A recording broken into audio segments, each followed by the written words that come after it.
आप mutual funds में निवेश करते हो या फिर करने का सोच रहे हैं, पर आपको ये क्लैरिटी नहीं है कि कौन से म्यूचुअल फंड्स में निवेश करूं। क्या मुझे इक्विटी में इन्वेस्ट करना चाहिए, या फिर मुझे डेट में इन्वेस्ट करना चाहिए, या फिर बॉन्ड्स में इन्वेस्ट करना चाहिए, हाइब्रिड में इन्वेस्ट करना चाहिए, कहाँ इन्वेस्ट करूं। अगर आपको भी ऐसे बहुत से ऐसे कंफ्यूजन्स हैं तो ये वीडियो स्पेशली आप लोगों के लिए बनाया गया है, जहां इस वीडियो में हम एक्सप्लोर करेंगे और जानेंगे different types of mutual funds के बारे में।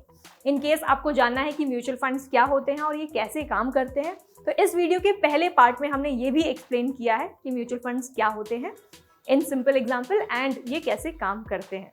आगे बढ़ते हैं तो इस वीडियो में ये सेकेंड पार्ट है, जहां हम एक्सप्लोर करेंगे और जानेंगे different types of mutual funds के बारे में। हेलो दोस्तों, मेरा नाम है नमिता पांडे और आप सभी का एक और नए वीडियो में स्वागत है। अभी तक इस चैनल को सब्सक्राइब नहीं किया है तो सबसे पहले इसे सब्सक्राइब करें।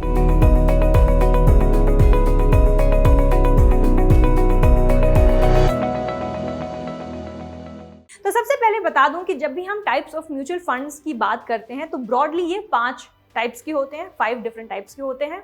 और ये होते हैं इक्विटी म्यूचुअल फंड्स, डेफिनेटली आपने ये सुना ही होगा। दूसरा होता है डेट म्यूचुअल फंड्स, तीसरा होता है हाइब्रिड या फिर बैलेंस्ड म्यूचुअल फंड्स जिसे हम कहते हैं, और चौथा है सोल्यूशन ओरिएंटेड फंड्स, और लास्ट में आता है अदर स्कीम्स जहां पे आप निवेश कर सकते हैं। अब जान लेते हैं कि इसकी डेफिनेशन क्या है, इसकी मीनिंग क्या है, अर्थ क्या है इसका। तो सबसे पहला जो टाइप है वो है इक्विटी फंड्स। तो यहाँ पे आपका बेसिकली जो पैसा है, जो फंड मैनेजर जो आपको जब भी आप इन्वेस्ट करते हैं म्यूचुअल फंड में, तो बेसिकली आपका जो फंड मैनेजर है will by the different shares of the company. बहुत सारे कंपनीज के जो शेयर्स हैं, स्टॉक्स हैं, बेसिकली आपका जो जब भी आप इक्विटी इन्वेस्टमेंट करें तब आप डिफरेंट कंपनीज के शेयर्स और स्टॉक्स को खरीद रहे हैं। तो अगला है डेट फंड्स। तो यहाँ पे जब भी आप म्यूचुअल फंड्स में इन्वेस्ट करते हैं तो ये जो फंड मैनेजर है आपका पैसा जो है वो डेट इंस्ट्रूमेंट्स में इन्वेस्ट कर देता है। तो बेसिकली ये होते हैं फिक्स्ड इनकम सिक्योरिटीज। आप जब भी म्यूचुअल फंड्स में इन्वेस्ट करते हैं तो ये पैसा जो है आपका डेट इंस्ट्रूमेंट में इन्वेस्ट हो जाता है, जैसे कि हो सकता है गवर्नमेंट सिक्योरिटीज, जैसे कि हो सकता है डिबेंचर्स, हो सकता है कॉर्पोरेट बॉन्ड्स और बाकी के जो मनी मार्केट इंस्ट्रूमेंट्स हैं, वहाँ पे जो फंड मैनेजर है आपके पैसे यहाँ पे लगा देता है। इनमें उतना रिस्क नहीं होता। अगला है बैलेंस्ड फंड या फिर हाइब्रिड फंड। यहाँ पे जो फंड मैनेजर है आपका पैसा, ये उसके पास ये ऑप्शन होता है, ये लिबर्टी होता है कि वो चाहे तो आपका पैसा डेट इंस्ट्रूमेंट में डाल दे या फिर वो आपका पैसा इक्विटी में डाले, या दोनों में ही डाल सकता है। सेबी नॉर्म्स के मुताबिक 65% का जो टोटल आपका जो इन्वेस्टमेंट है वो जाना चाहिए इक्विटी की तरफ, और बाकी का जो 35 है आपका 35% ऑफ द टोटल इन्वेस्टमेंट जो आप करते हैं वो जाना चाहिए डेट इंस्ट्रूमेंट की तरफ, डेट इन्वेस्टमेंट की तरफ। से फॉर एग्जांपल मान लेते हैं आपने 100 रुपये इन्वेस्ट किया है, तो यहाँ पे जो फंड मैनेजर है वो आपका 65 रुपीज़ इक्विटीज में इन्वेस्ट कर देगा, यानी कि डिफरेंट शेयर्स खरीदेगा, कंपनीज के शेयर्स खरीदेगा, और बाकी के 35 रुपीज़ जो है, 35 रुपये जो वो आपका डेट इंस्ट्रूमेंट में जाएगा, जैसे कि गवर्नमेंट सिक्योरिटीज खरीद लेगा या फिर कॉर्पोरेट बॉन्ड्स खरीद लेगा, एक्सेट्रा। अगला है सोल्यूशन ओरिएंटेड स्कीम या फिर फंड। तो यहाँ पे जो है आपका बेसिकली जो पैसा जो है वो जाता है रिटायरमेंट फंड की तरफ या फिर चाइल्ड फंड की तरफ। इन दोनों स्कीम्स में ये पैसे आपके इन्वेस्ट हो जाते हैं। और आखिरी में आता है अदर स्कीम्स। तो यहाँ पे आपका जो पैसा है वो जाता है towards index fund, towards ETFs यानी कि एक्सचेंज ट्रेडेड फंड्स, और साथ ही FOF यानी कि फंड्स ऑफ फंड। अब सबसे बड़ा सवाल आता है कि आपको कहाँ निवेश करना चाहिए। इसके लिए मैं आपको बोलूँगी कि जब भी आप निवेश करते हैं तो सबसे पहले आप ये डिटरमाइन कीजिए कि आपका गोल क्या है, आपका इन्वेस्टमेंट गोल क्या है, ऑब्जेक्टिव क्या है। अगर फॉर एग्जाम्पल आपका गोल है से लेस देन 1 ईयर, एक साल के अंदर आपको एक कैपिटल रेज करना है, कैपिटल जमा करना है, तो उसके लिए आप कोई भी लेस रिस्की फंड्स में इन्वेस्ट करें। तो यहाँ पे आपका गोल हो सकता है 1 to 3 years, तब आपको लेस रिस्की फंड्स में इन्वेस्ट करना चाहिए। अगर आपका गोल है से नेक्स्ट 3 to 6 years, तब आपको मॉडरेट रिस्क फंड्स में इन्वेस्ट करना चाहिए। और अगर आपका गोल 6 and above है, 6 साल और उससे ज़्यादा है आपका गोल से रिटायरमेंट प्लानिंग, तो उसके लिए आप हाई रिस्क फंड्स में इन्वेस्ट कीजिए। तो अब इन डिटेल जान लेते हैं कि इनके अंडर जो हमने टाइप्स अभी जाने हैं, इनके अंडर कौन कौन से अलग टाइप्स आते हैं जिसमें आप इन्वेस्ट कर सकते हैं, बेस्ड ऑन कि आपका गोल क्या है और बेस्ड ऑन कि आपका रिस्क एपेटाइट क्या है। तो सबसे पहला आता है इक्विटी फंड्स। तो यहाँ पे मैं आपको बता दूं मेनली 7 डिफरेंट टाइप्स आ जाते हैं इसके अंडर, और इससे ज़्यादा भी होते हैं, पर ज़रूरी ये है कि आप इन 7 के बारे में जाने when you are investing in equity funds. तो सबसे पहला है लार्ज कैप फंड्स। तो लार्ज कैप फंड्स बेसिकली आप अगर ये चूज करते हैं तो यहाँ पे जो फंड मैनेजर है लार्ज कैप कंपनीज में आपका पैसा लगा देता है। अब लार्ज कैप कंपनीज कौन होती है? Large cap companies top 100 companies होती है when we talk in terms of market capitalisation.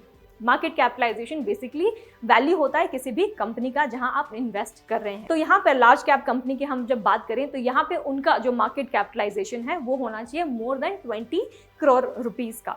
अगला टाइप है मिड कैप फंड्स। तो यहाँ पे मिड कैप फंड्स में बेसिकली आप ऐसे कंपनीज में इन्वेस्ट करते हैं जिसका मार्केट कैपिटलाइजेशन है is more than 5000 crore but less than 20,000 crore. अगला है स्मॉल कैप फंड्स। तो स्मॉल कैप फंड्स में बेसिकली जो फंड मैनेजर है आपका पैसा स्मॉल कंपनीज में लगा देगा, स्मॉल कैप कंपनीज में लगा देगा जिसका market capitalisation is less than 5000 crore.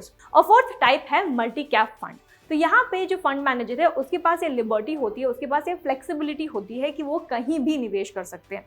इसका मतलब ये है कि अगर मल्टी कैप फंड्स आप चूज करते हैं तो यहाँ पे जो फंड मैनेजर है उसके पास ये ऑप्शन होता है कि वो चाहे तो लार्ज कैप फंड्स में इन्वेस्ट कर सकता है, वो चाहे तो मिड कैप फंड्स में इन्वेस्ट कर सकता है, या फिर वो चाहे तो स्मॉल कैप फंड्स में भी इन्वेस्ट कर सकता है डिपेंडिंग ऑन कि मार्केट कंडीशन कैसी है, मार्केट परफॉर्मेंस कैसा हो रहा है। फॉर एग्जांपल अगर मार्केट बहुत अच्छा है तो फंड मैनेजर को जिसको एक्सपर्टीज है तो वो डिसाइड कर सकता है कि अगर मार्केट अच्छा है तो वो स्मॉल कैप फंड्स में इन्वेस्ट करेगा ताकि वो उसका एडवांटेज ले सके। अगर से फॉर एग्जांपल दूसरी ओर मार्केट उतना अच्छा नहीं है तो फंड मैनेजर के पास ये लिबर्टी होती है कि वो लार्ज कैप फंड्स में स्विच कर ले। पर यहाँ पे मैं आपको ये भी बता दूं कि ये जो स्विच होता है लार्ज कैप से मिड कैप या मिड कैप से स्मॉल कैप, ये स्विच जो होता है वो इतना रैपिड नहीं होता, इतने जल्दी नहीं होता, क्योंकि फंड मैनेजर को भी पता है कि जब भी आप इक्विटी में इन्वेस्ट करते हैं तो ये ज़्यादातर लंबे समय तक के लिए ही आप निवेश करते हैं। अगला है इंडेक्स फंड। तो इंडेक्स फंड में बेसिकली फंड मैनेजर्स ऐसे कंपनीज में इन्वेस्ट करते हैं जो स्टॉक मार्केट एक्सचेंज में ऑलरेडी लिस्टेड है।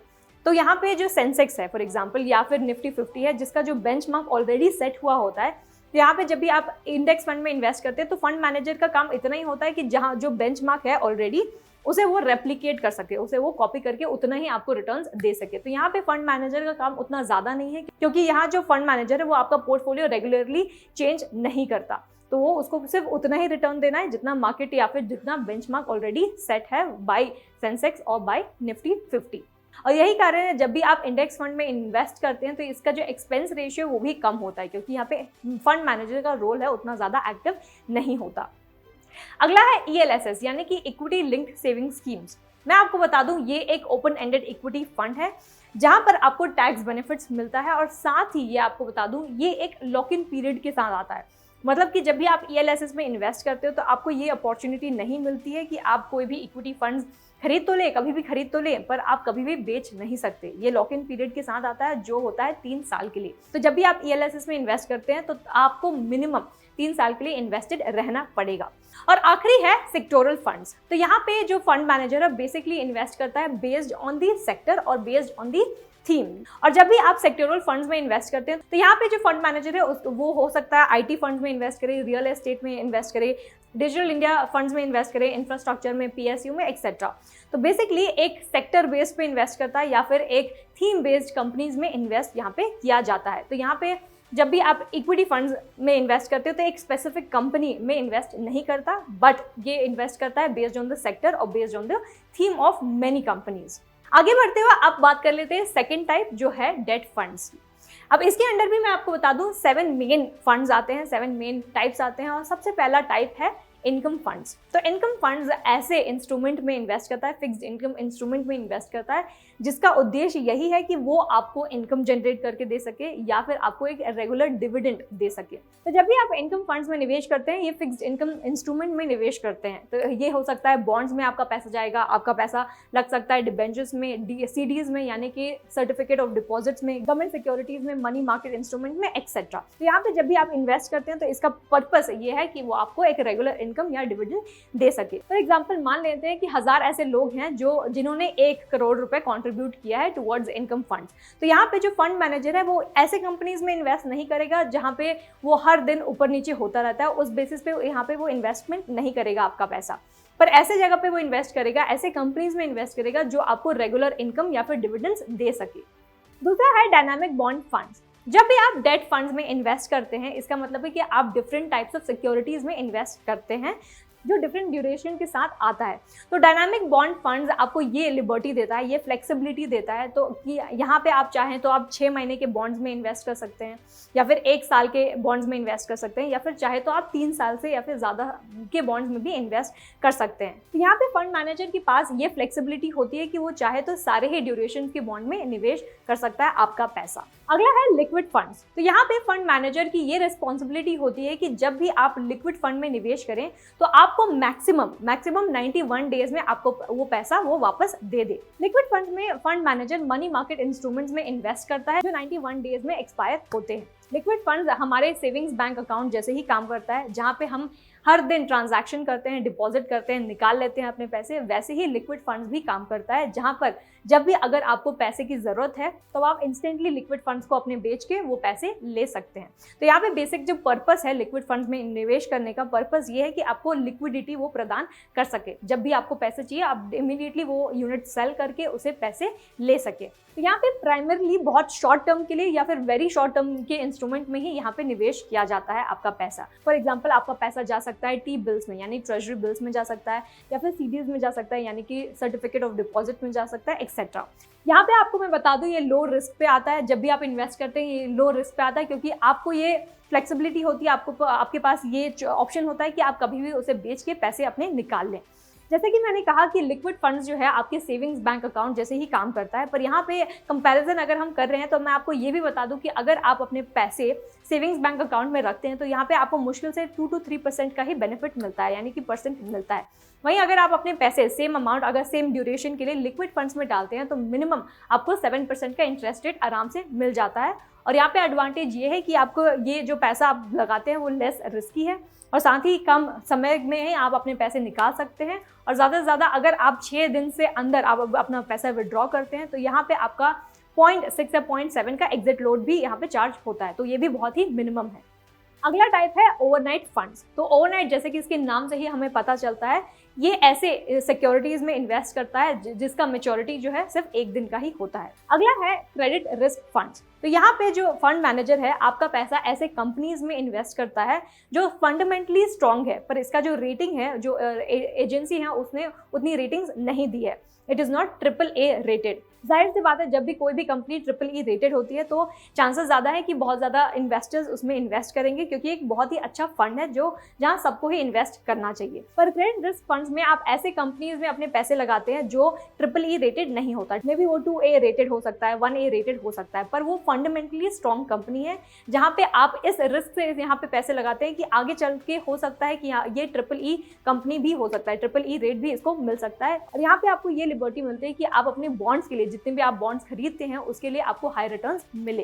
अगला है short and ultra short term funds. तो इसका मतलब क्या होता है? इसका बेसिकली मतलब ये होता है कि जब भी आप अल्ट्रा शॉर्ट टर्म फंड्स में इन्वेस्ट करते हैं तो ये जो पीरियड है आप सिर्फ इन्वेस्ट करते हैं 3 से 12 महीने के अंदर ही, तो उसके अंदर ही आप अपने पैसे निकाल लेते हैं। वहीं शॉर्ट टर्म की बात करो तो यहाँ पे आप अपने पैसे लगाते हैं से फॉर 1 year to 3 years, 1 से 3 साल के बीच अपने पैसे लगाते हैं और फिर 3 साल के बाद अपने पैसे आप ले लेते हैं। यहाँ पे मैं आपको बता दूं, अगर आप एक ऐसे इन्वेस्टर हैं जो आप जहाँ पे आपको प्रिडिक्ट नहीं करना है कि फ्यूचर में क्या होगा आगे, फॉर एग्जाम्पल आज के दिन हम देख रहे हैं कि बहुत ज़्यादा इन्फ्लेशन बढ़ गया है, इंटरेस्ट रेट बढ़ गया है, एक्सेट्रा, और सबके जो कमोडिटीज प्राइसेस सारे बढ़ रहे हैं। तो ऐसे में जो फ्यूचर है आप प्रिडिक्ट नहीं कर सकते, आपको कितना इंटरेस्ट मिलेगा, कितना रिटर्न मिलेगा आगे चल के आप प्रिडिक्ट नहीं कर सकते। तो ऐसे में आप अल्ट्रा शॉर्ट टर्म और साथ ही शॉर्ट टर्म फंड्स में इन्वेस्ट कर सकते हैं, जहाँ पे आपको ये क्लैरिटी होती है कि हाँ आप इतने शॉर्ट पीरियड में अपना पैसा जो है वो निकाल लेंगे। अगला है गिल्ड फंड। तो यहाँ पे जो फंड मैनेजर है वो गवर्नमेंट सिक्योरिटीज में इन्वेस्ट करता है जो डिफरेंट दो अलग अलग मैच्योरिटी के साथ आते हैं। तो ये एक बहुत ही सेफ इन्वेस्टमेंट ऑप्शन है। अगर आप बहुत रिस्क नहीं लेना चाहते अपने इन्वेस्टमेंट के साथ, तब आप गिल्ड फंड में इन्वेस्ट कर सकते हैं जो बहुत ही लो रिस्क के साथ आता है। तो यहाँ पे मैं आपको बता दूं कि जब भी गवर्नमेंट के पास इतने सारे जो पैसे हैं वो कहाँ से आते हैं। यहाँ पे इसके जो गवर्नमेंट है उनके पास 2 रास्ते होते हैं, या तो वो इंटरनल बोरिंग करे या फिर एक्सटर्नल बोरिंग करे। इंटरनल बोरिंग में वो अपने जो कमर्शियल पेपर्स हैं एक्सेट्रा वो इन्वेस्टर्स को देते हैं और for a specific period of time उनसे वो जो पैसे वो उधार में लेते हैं, जो हम बॉन्ड्स कहते हैं। वो पैसे लेकर उनका जो पर्पस है वो पूरा करने के बाद, वो मैच्योरिटी के बाद वो बॉन्ड्स बेचने पर आपको वो जो है रिटर्न्स देते हैं। और आखिरी है फिक्स्ड मैच्योरिटी फंड। तो फिक्स्ड मैच्योरिटी फंड से ही, हाँ, उसके नाम से ही हमको पता चलता है कि यहाँ पे एक ड्यूरेशन है, फिक्स्ड ड्यूरेशन है जिसके अंदर आपको इन्वेस्ट करना पड़ेगा। तो ये एक क्लोज एंडेड फंड्स की तरह ही काम करता है, जहाँ पे आप अपने पैसे एक स्पेसिफिक पीरियड के लिए लॉक कर देते हैं। से ये पीरियड हो सकता है 1 हफ्ते के लिए, हो सकता है 2 हफ्ते के लिए, और ज़्यादा से ज़्यादा 3 हफ्ते के लिए हो सकता है। तो यहाँ पे एक फिक्स्ड मेच्योरिटी है जिसके बाद आप अपने पैसे आराम से निकाल सकते हैं। और तीसरा टाइप ऑफ म्यूचुअल फंड है बैलेंस्ड या फिर हाइब्रिड म्यूचुअल फंड। तो जैसा कि हमने जाना कि जब भी आप हाइब्रिड म्यूचुअल फंड में इन्वेस्ट करते हैं तो यहाँ पर 65% जाता है इक्विटी फंड्स में और 35% जो है वो जाता है डेट फंड्स में।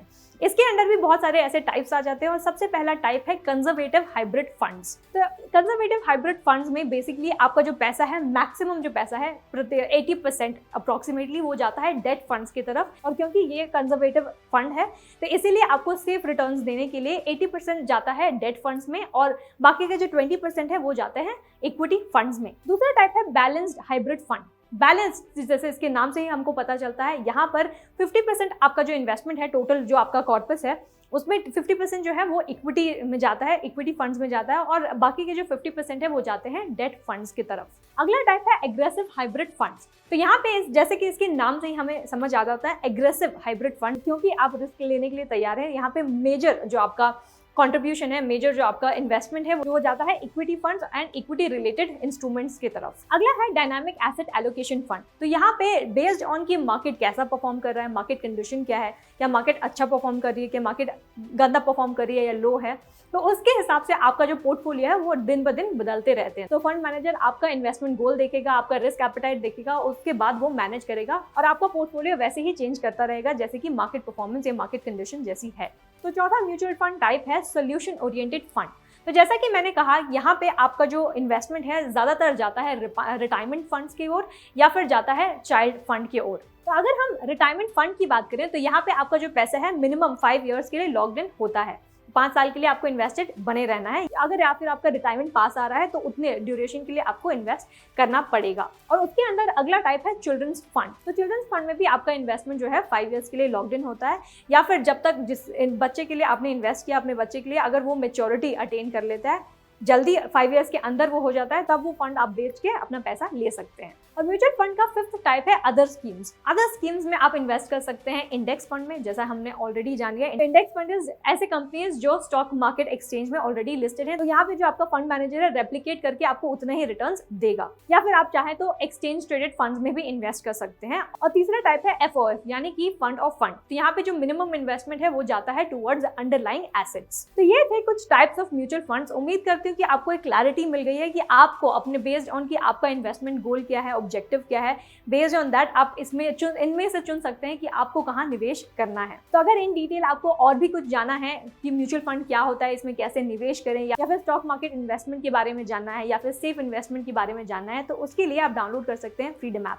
आप फ्रीडम ऐप प्ले स्टोर या ऐप स्टोर दोनों से ही डाउनलोड कर सकते हैं। तो अगर आपको ये वीडियो इन्फॉर्मेटिव लगी है तो इसे लाइक और शेयर करना ना भूलें और साथ ही कमेंट कर हमें ये बताएं कि ये वीडियो आपको कैसा लगा। साथ ही इस चैनल को सब्सक्राइब करें और बेल आइकन को दबाना ना भूलें। Thank you for watching freedom, get wise break free.